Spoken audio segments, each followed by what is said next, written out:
Okay, we are live and Happy New Year to everybody. I'm so excited to get started. I actually just got back into work today. By the way, my name is Linh Podetti if you haven't seen me around, but I'm the director of Outsourcing Angel. And this is the first Facebook Live event that we are running on our Outsourcing Angel fan page. So today we have Wendy Villa here. Wendy is my awesome VA. And she has been with us for over 3 years. And I don't know, I'm just curious to see if anyone's watching our screen or if it's working, because I don't see any reactions. If anyone is watching, can you please press the reaction button, like, love, etc. Okay, it looks like it's live. Awesome. Okay, so Wendy Villa, I am so fortunate to have her with me. It feels like all my life. Although it's only 3 or 4 years that we've started working together, it just feels like a lifetime because the friendship that we've grown, the experiences we've encountered together, the holidays we even got to do together, it really made me feel like I've known you all my life. And first of all, I want to say thank you for being part of my life and for helping grow Outsourcing Angel.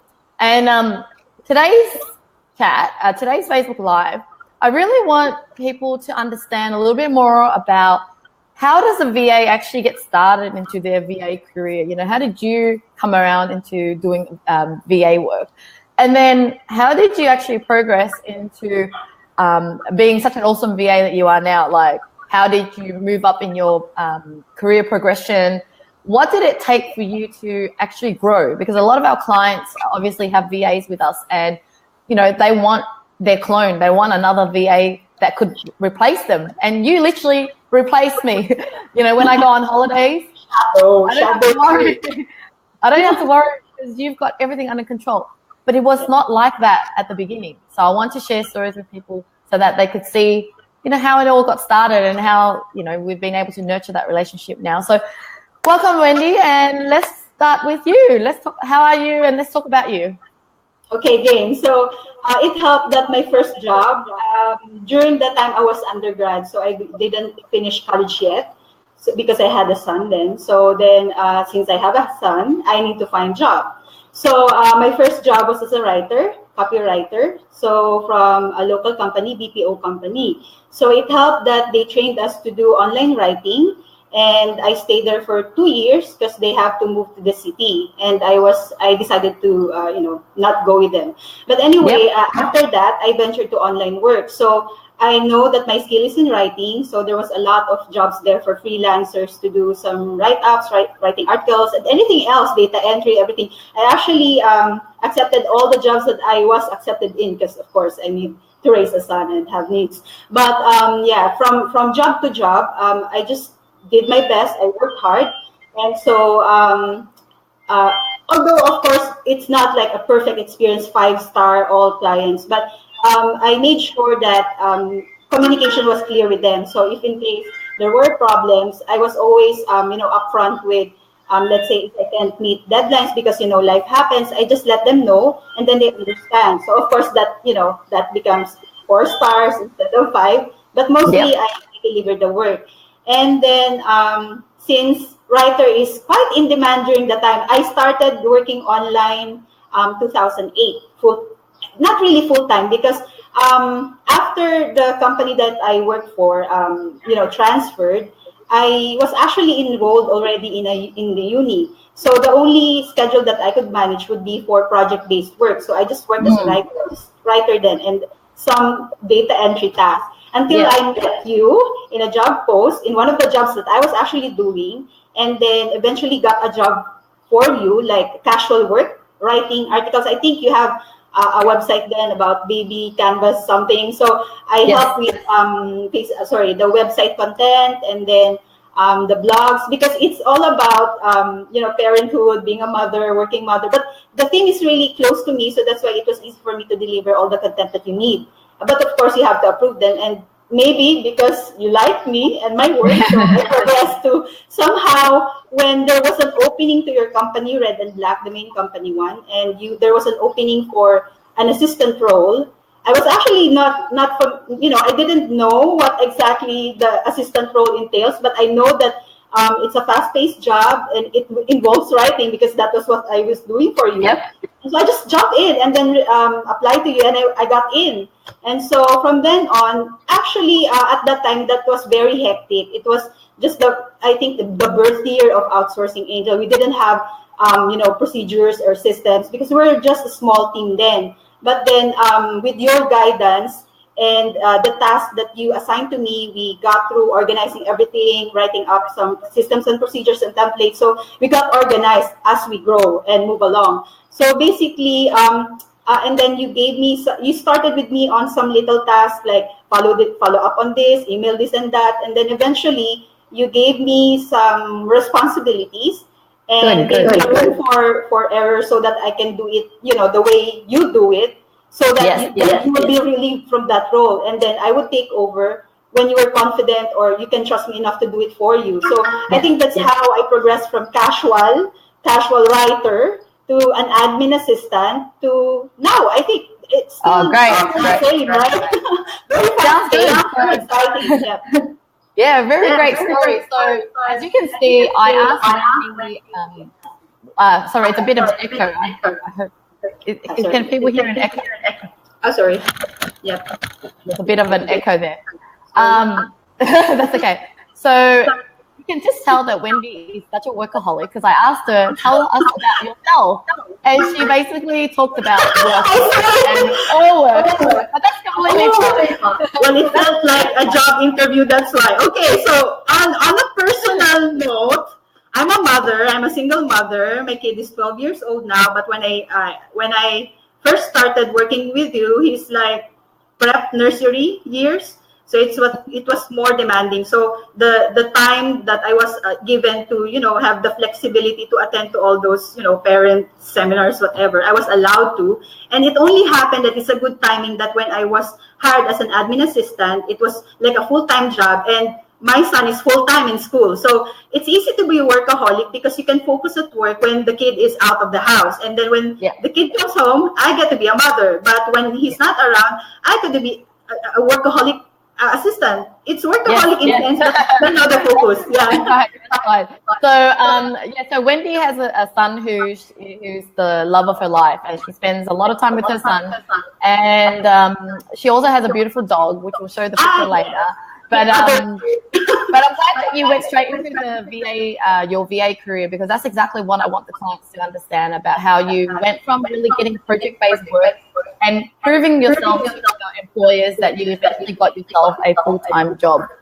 And so I guess you went through a little bit about what you're currently doing, like some of your roles, but can you tell me a little bit more, list down all the different types of tasks that you've got up to? I know you've helped me with recruitment, you've helped me with accounts, asking clients to pay up, collecting money, matching invoices. Those are just some of the things you do. But if you could list down everything that you learned over the years, maybe the top five or six tasks that you get up to, so the clients will understand a little bit about it. Basically, in addition to managing all the operations aspect of the business, like making sure that all emails are attended to, especially during logins, I really check on all the emails and messages that may come in from the clients because that's priority. We need to address everything first thing in the morning, like looking for VAs, asking if they have tasks to do, and then of course checking on the invoices if everything is on time and smoothly progressing. So in addition to that, basically my task is shadowing the process that you onboarded me in the team. So meaning to say, since we are an outsourcing company, I made sure that every VA that we have in our company or in our team are well attended to. Like we check on them. Do you have any, if they have power outage, I send the client an email so that they wouldn't wonder where the VA is. And if there's any task, then we can cover if it's urgent. And then assure them that the VA will return. so they won't worry or have undue stress.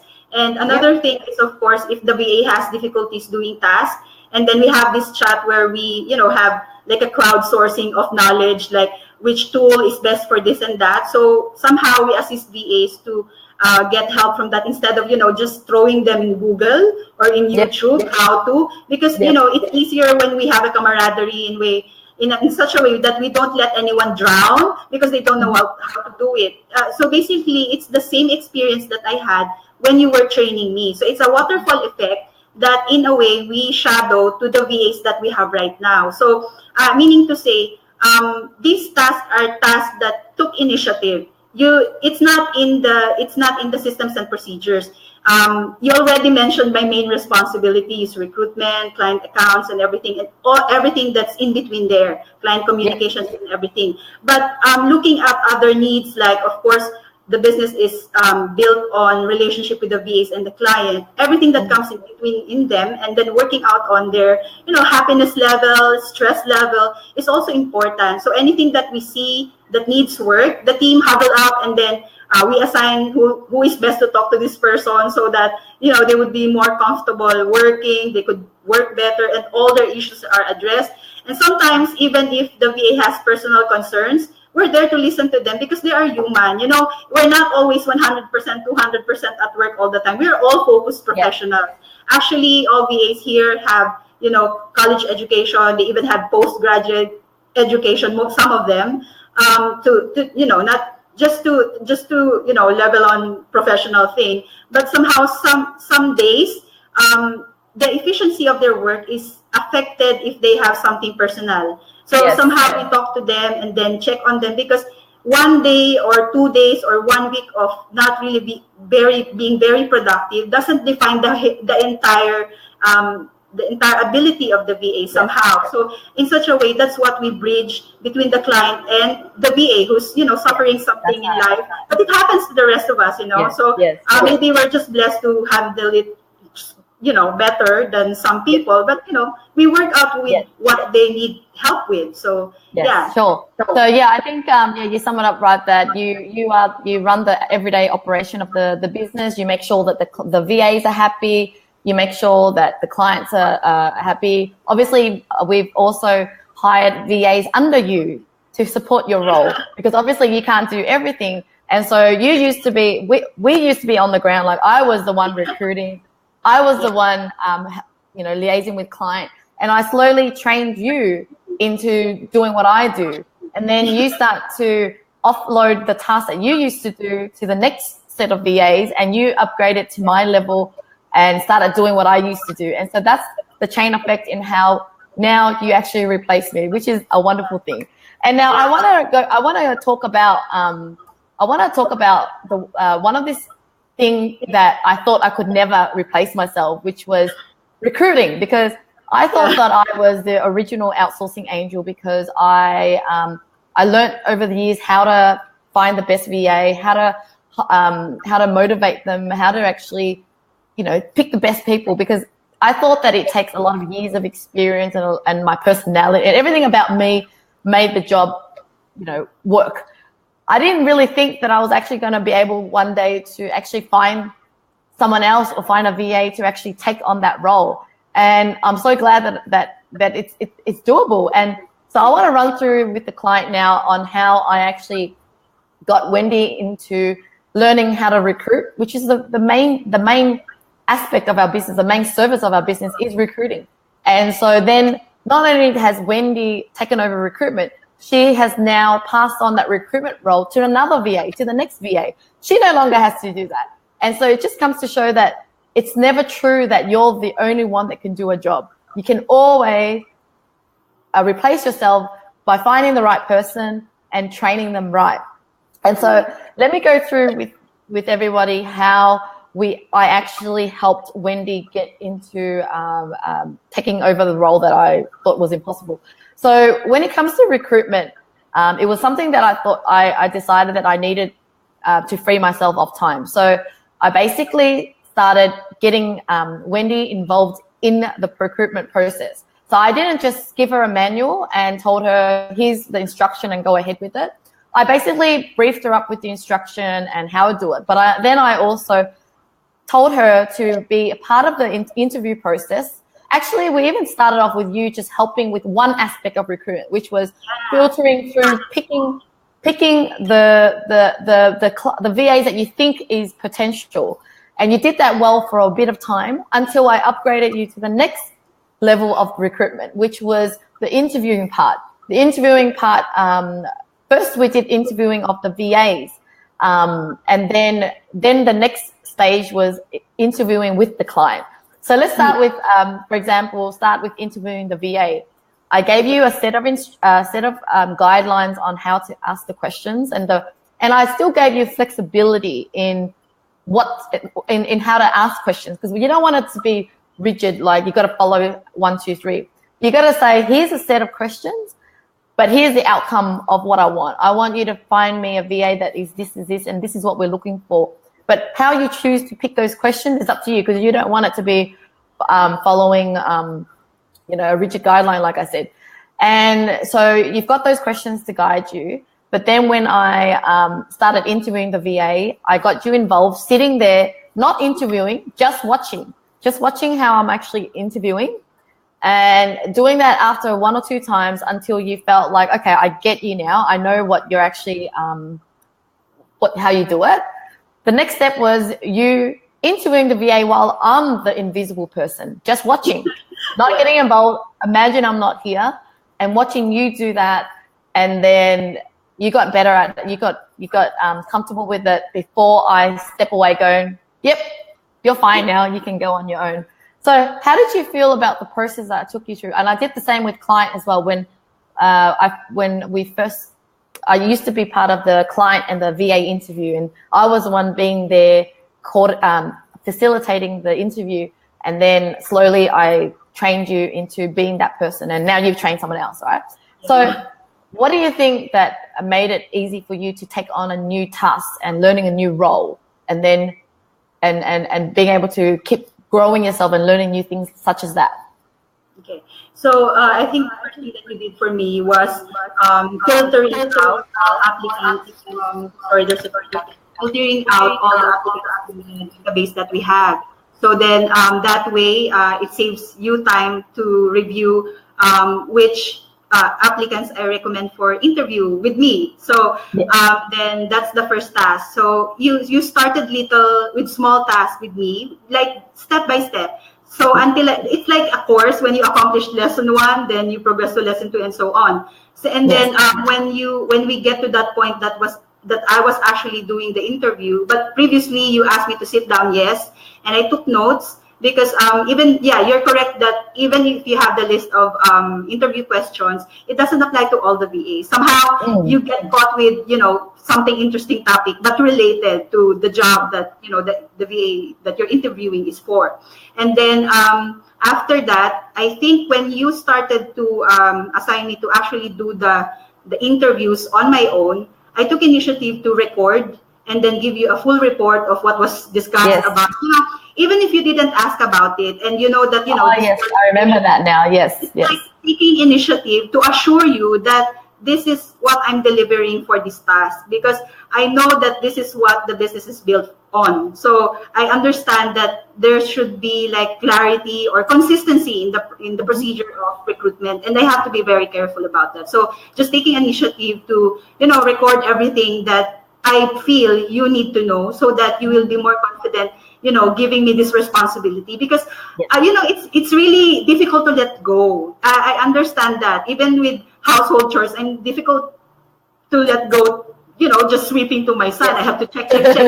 In that mindset, I just make sure that you knew all the things that I did during the process, and then eventually you let me take it from there, and then went on, and still I gave you a report on my progress, or at least like a shorter summary, so that you only get the gist or the meaty part of the interview. And then that's when of course you didn't give me the power to decide, okay, we hire this VA for this, we do this and that. There's still guidance along the way until I did it right for, let's say, a month or 2 months.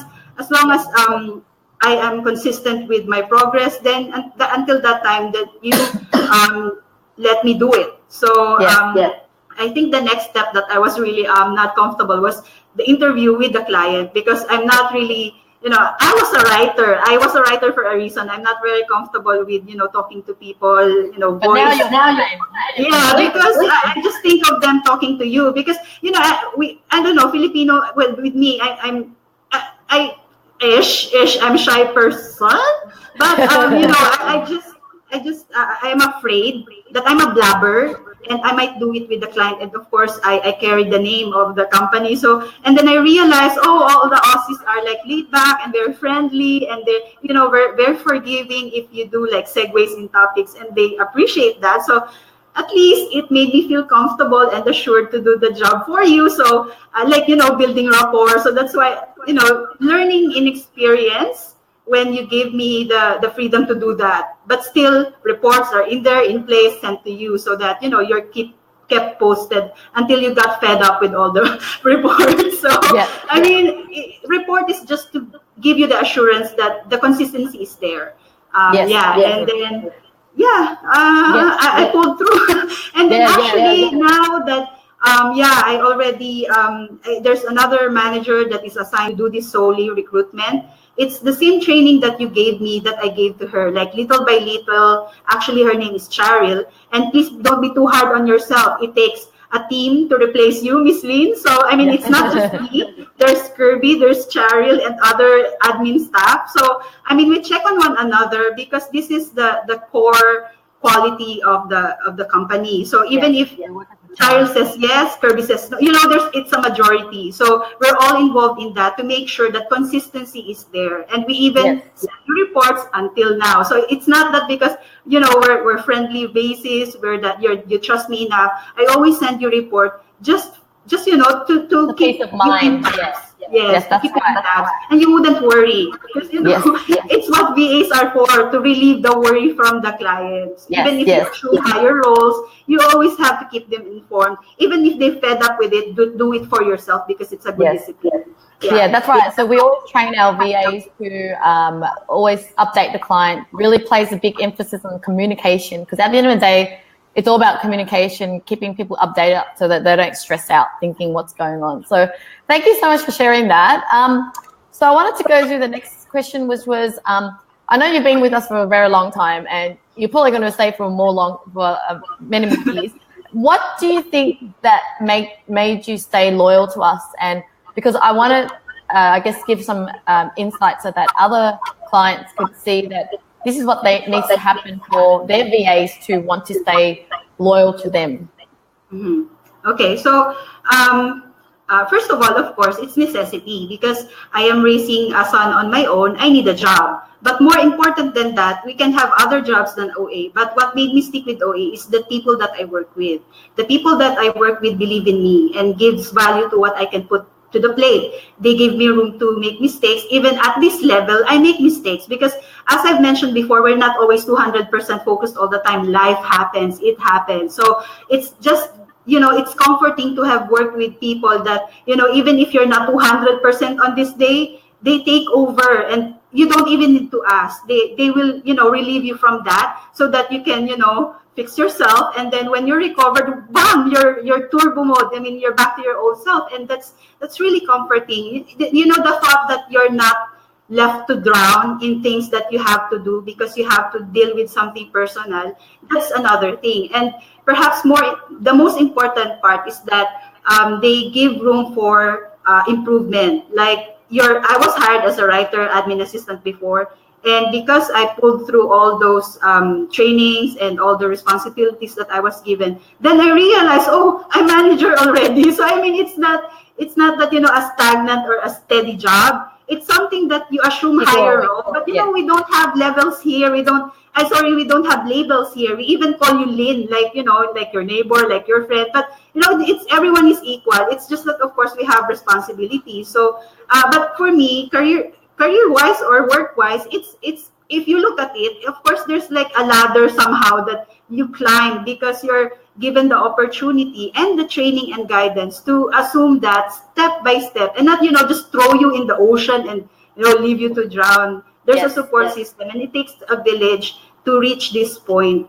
And it so happened that that village is Outsourcing Angel, and the greatest support that you can find online. Yes, this is not self-promotion. This is truth bomb for OA. So for me as a VA, as a mother who's looking for, work opportunities that I can do while my kid is full-time at school, then it's really, a good setup for me. So yeah, why would I not stick with OA? Plus the friendship. So yeah, I'm friends with the owner of the company. My gosh. Yeah. So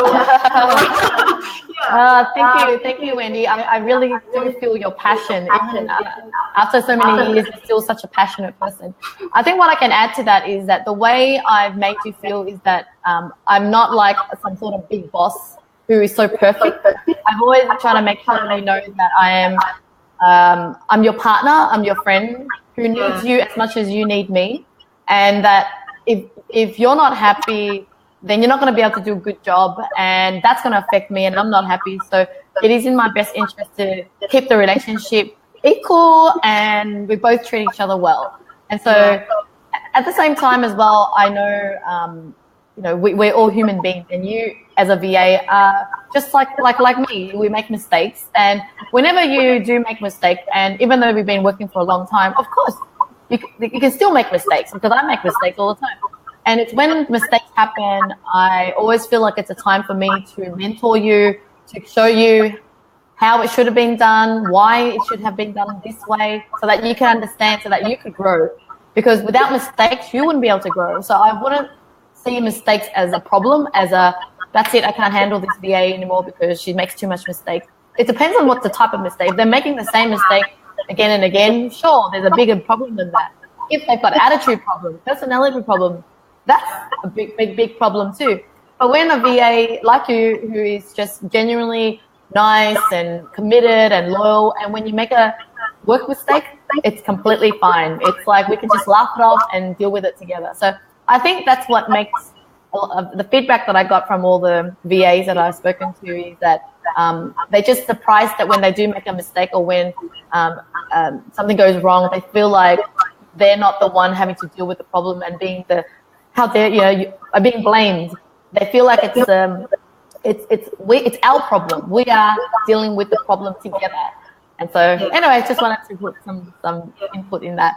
And yeah, one of my next question is, so what advice would you have for clients? If I know a lot of clients come in and they meet you and they're like, I want another Wendy, give me another Wendy. And it's like, sure, we would love to be able to give you another Wendy. But Wendy wasn't Wendy at the beginning either. Wendy has grown over time.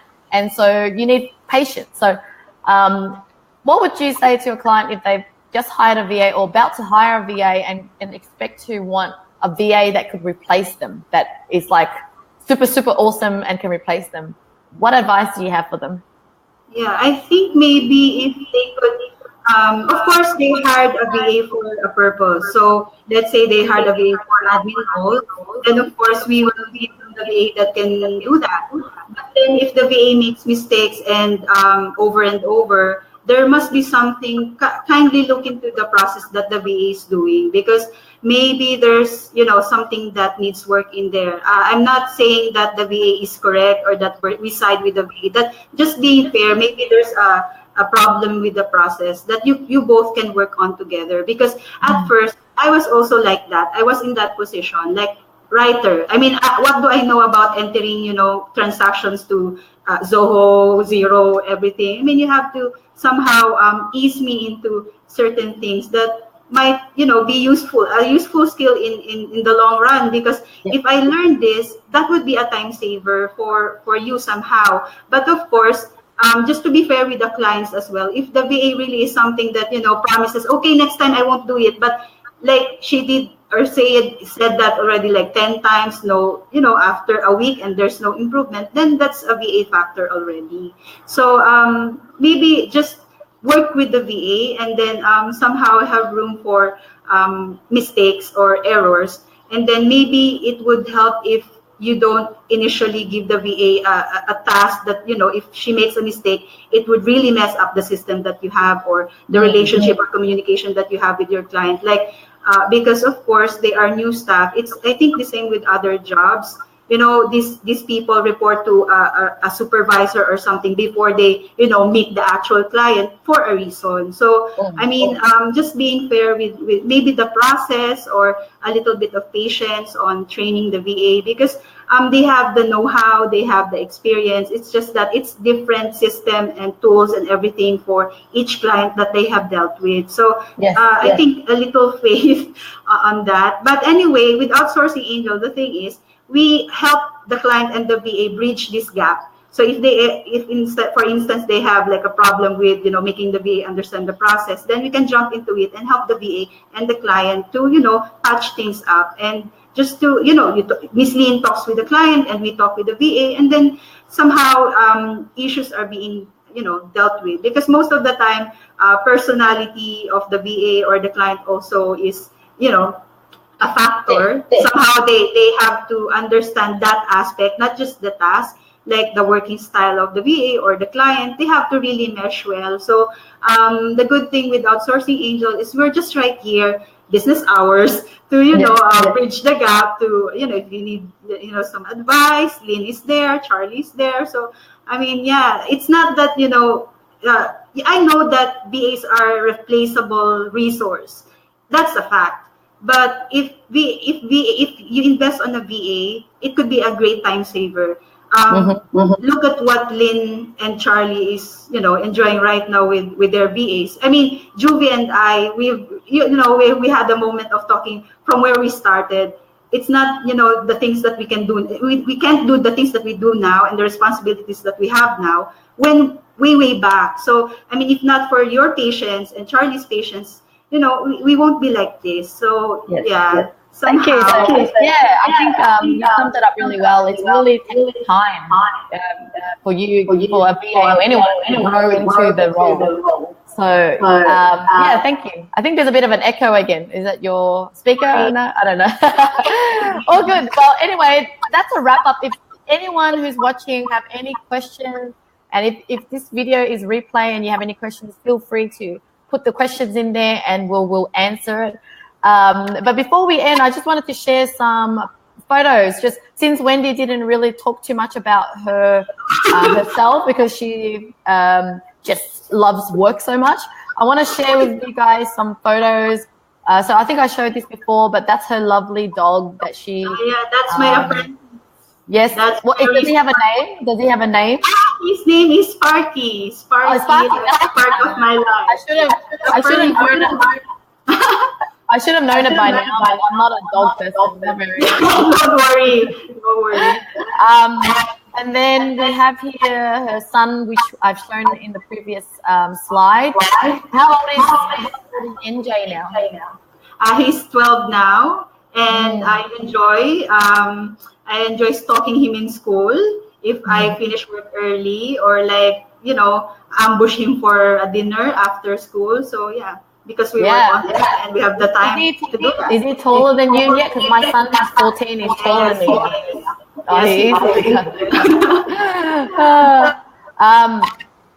Okay, we have here was this our first company trip or second? I think that was the second time that I went. Second time if you visited, but the first time that I met the girls, the best girl pals at work. That, you know, yeah. So this was in Manila. Yes. Yeah. So this was in Manila. We hired a place and we worked together. There's Alvin. Sorry, Alvin. But mostly the girls there are the people I work with. Yeah, that's right. So I've met you 3 times now. First, so 2 times in Manila, and then another time where we went to Bali. So I took you down to Bali to join my family trip, and you got to experience 5-star resorts and things, and got to know my husband and kids. So that was really fun. And I think that's the thing. It's like VAs aren't just little robots that work online. They're actual people that you know, you should get to know in a personal level. And it was just beautiful to spend time with you, because after we finished, we came back so motivated to work and help each other, right? Yes. So that was good. And let me just show another photo when we went to Vietnam. as part of the second trip to Yeah, that's the Vietnam. first. Yes, Vietnam is where I come from, and I was able to show you where I live. Oh, I didn't live there, but what my culture was like. And we went there. Best coffee in the world. Best coffee. Yeah, I know. So thank you so much, Wendy. I think we've really shared with everyone your life story, your VA story. We can't obviously sit here and go on forever, but if anyone has any questions, we're happy to do future Facebook Live events where I invite Wendy again to share with some more stuff. But until then, thank you, everyone. And if you have any feedback on our Facebook Live series, please let us know. We would always love to hear true, honest feedback, and we will improve and get better. And because at the end of the day, we're trying to do this to add value to you, to whoever's watching, whether it's a client or a VA. If there's anything that you want to know, anything that you want us to do in the future to help you, please let us know. Thank you, everyone. Thank you, Wendy. Thank you, Miss Bye. Lee. Bye.